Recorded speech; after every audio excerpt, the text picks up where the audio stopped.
My friend Victor Greco died in February. I was away in Italy and didn't find out until I got back in early March, about 2 weeks after Victor died. Victor was 50 years old. He had always seemed the embodiment of strength, but he had been homeless for 10 years. The last time I saw Victor was in late October. I went and found him in Tompkins Square Park. Victor liked to sit in Tompkins Square in the afternoons. He loved it there, and also it was convenient because they have bathrooms there that tend to stay open until pretty late in the evening. It was a beautiful, warm, sunny October afternoon. I found Victor sitting on a bench. I sat by Victor for a long time, and he told me the plots of old movies he loved. Hearing Victor tell the story of a movie was like seeing the movie. He used to love to tell the story of King Kong. He told me that movie lots of times. I think Victor really identified with King Kong.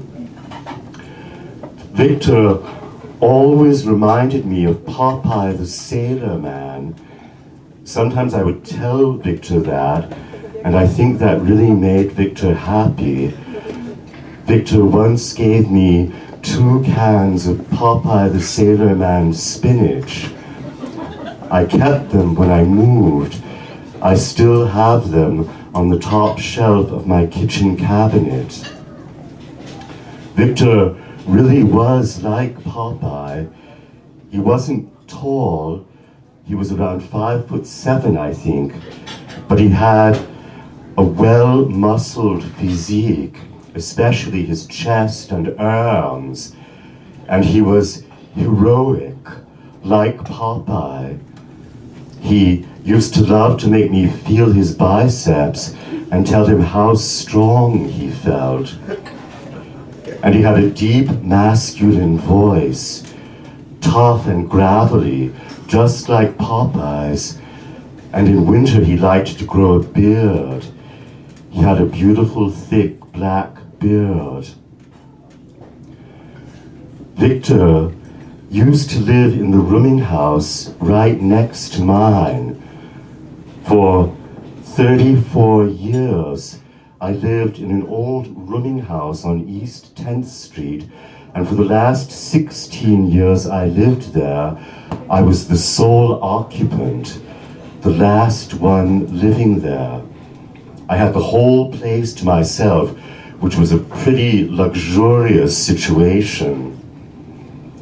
I think I first became aware of Victor around the time my sister Helen left to marry Harvey. I was 39 years old. Helen and I had lived together all our lives. And not long after Helen left, Donald Milburn, the sole other occupant of my rooming house, was carried off to a nursing home in the Bronx, and I was left alone there in the house on 10th Street. Victor Greco rented a small room on the top floor with a big, beautiful window. If I was 39 when we met, then Victor must have been 28. He was 11 years younger than me. At that time, Victor was working as a short order cook at the 2nd Avenue Deli, right down the block on the corner of 10th and 2nd Avenue. Sometimes in the evening, when he got out of work, Victor would come hang out with me on my front stoop if I was sitting out there. He was very respectful, though, and would not bother me if he felt that I wanted to be alone. Victor always had a small stash bottle of vodka in his pocket, and I never went anywhere without a stash bottle of red wine, so sometimes we would sit and drink together. Victor was very sexy. He loved hookers. I don't know if Victor ever had a serious romance with a woman, but he had a very romantic relationship with several of the hookers. Sometimes he would describe to me the wild nights they would have together, snorting cocaine. He told me several times how once he had been hanging out on his front stoop in running shorts, feeling wildly horny, and this beautiful hooker came by and reached out and took hold of him by his erect manhood and led him by his manhood up the stairs to his room. He loved to tell me that story.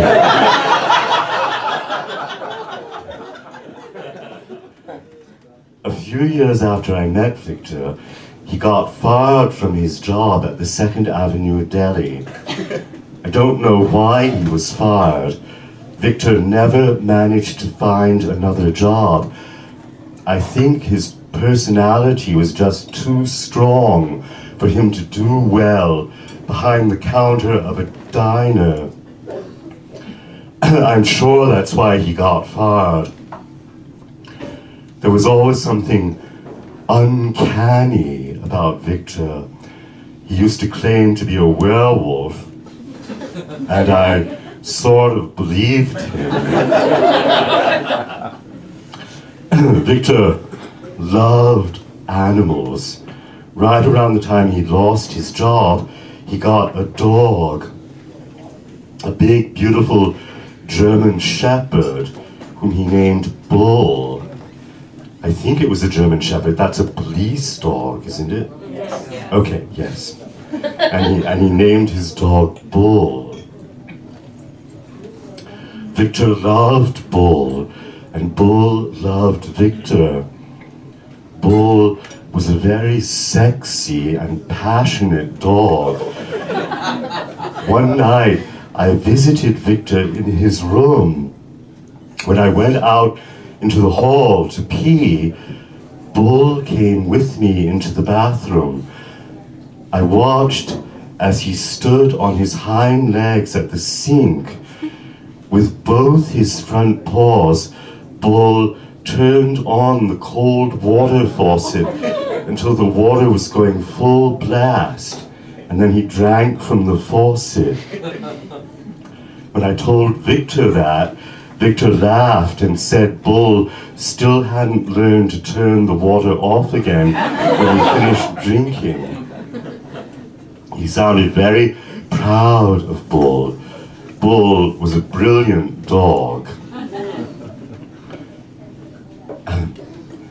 I'll always remember one dawn when Victor and I had stayed up all night together. We had gone up to his room and then up onto the roof.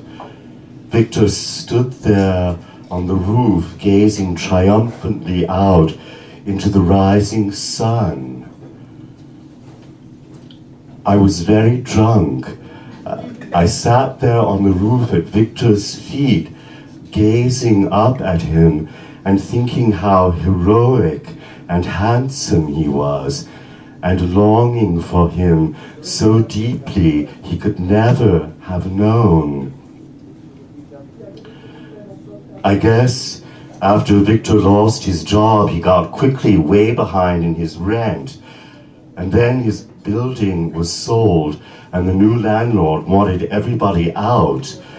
The landlord agreed to waive Victor's back rent and give him some paltry sum like $4,000 if he would agree to give up his room. And Victor agreed to leave.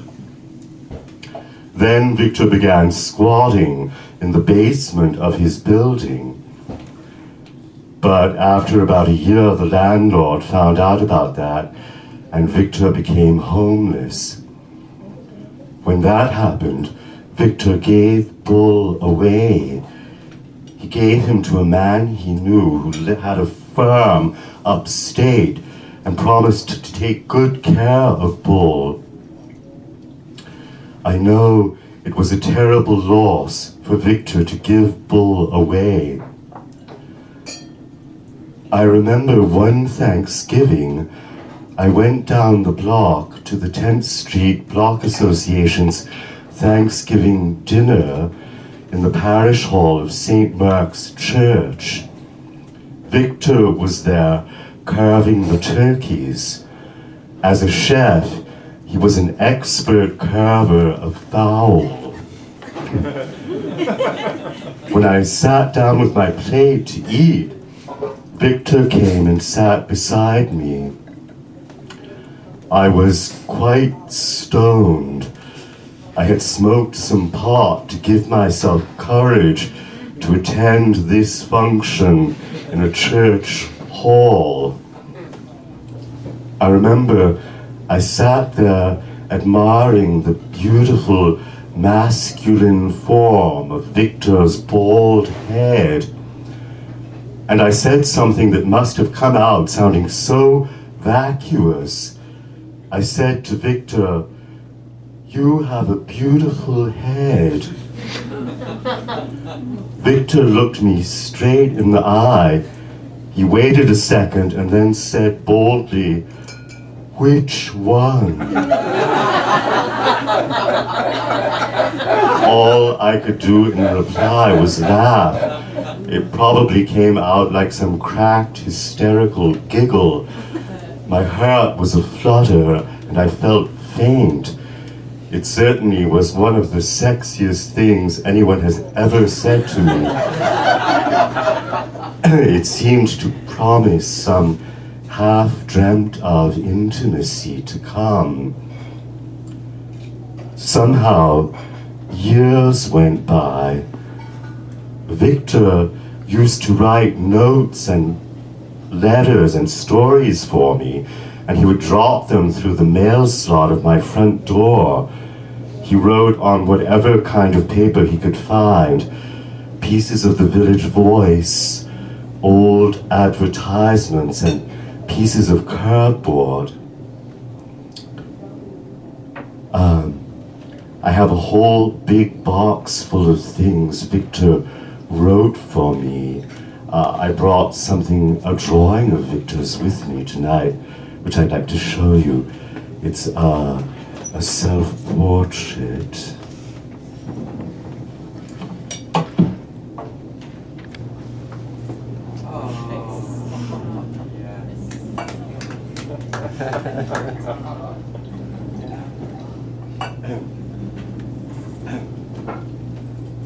That's Victor breaking free from his chains like Hercules.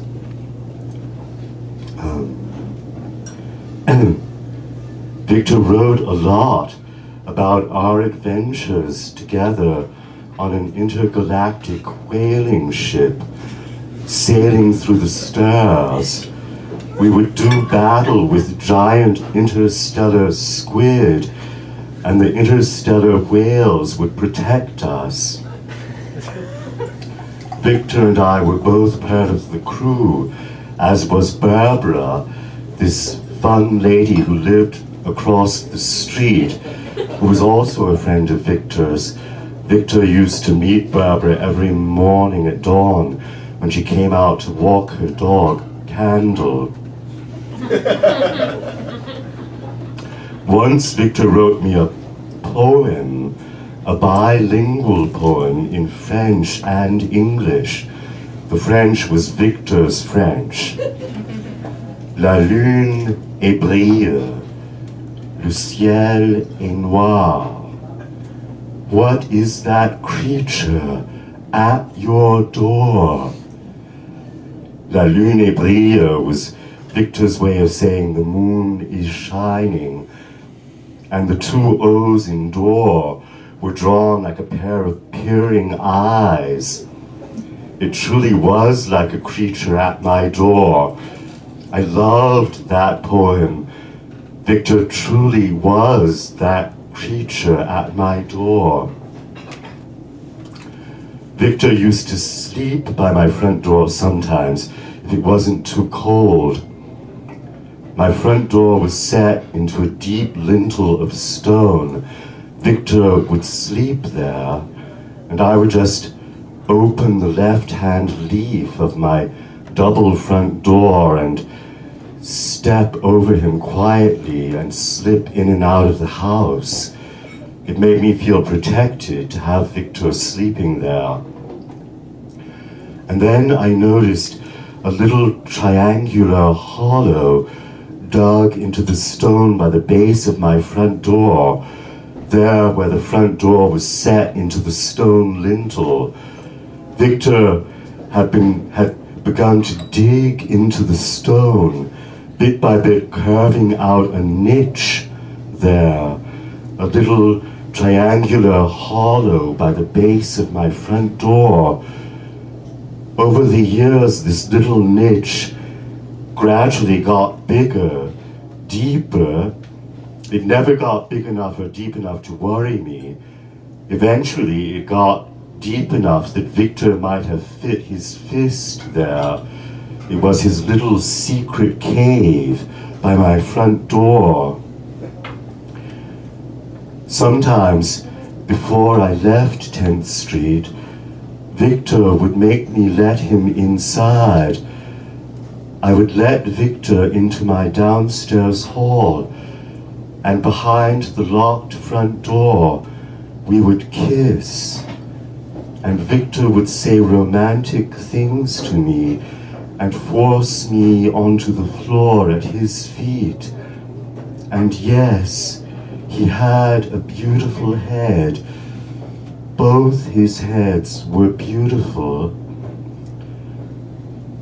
The last time I saw Victor in Tompkins Square, he told me he was staying in his friend Ido's van down on Delancey Street below the bridge, and I promised him that I would visit him there some night.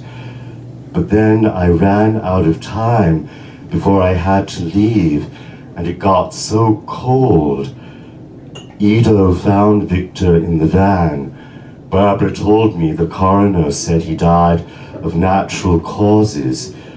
I guess it had gotten very cold.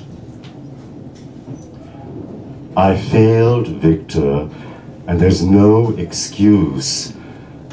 Sometimes I think, why didn't I just let Victor live with me? Not just since his death. I've asked myself that a lot over the years, though Victor never seemed to expect it. I guess I always felt so vulnerable about my living situation and didn't want to lose my house. Plus, Victor's personality was so strong, and I'm so shy. I don't know if I could live with someone.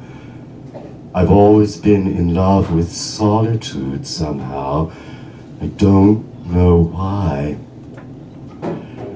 When I think of Victor, I like to think of the days on 10th Street when Victor would leave me stories and poems and writings. Almost every day I would find some writing by Victor dropped through the mail slot of my front door.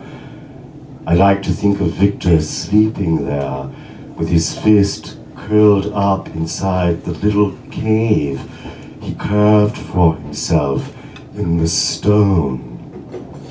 So to Victor. Yeah, baby.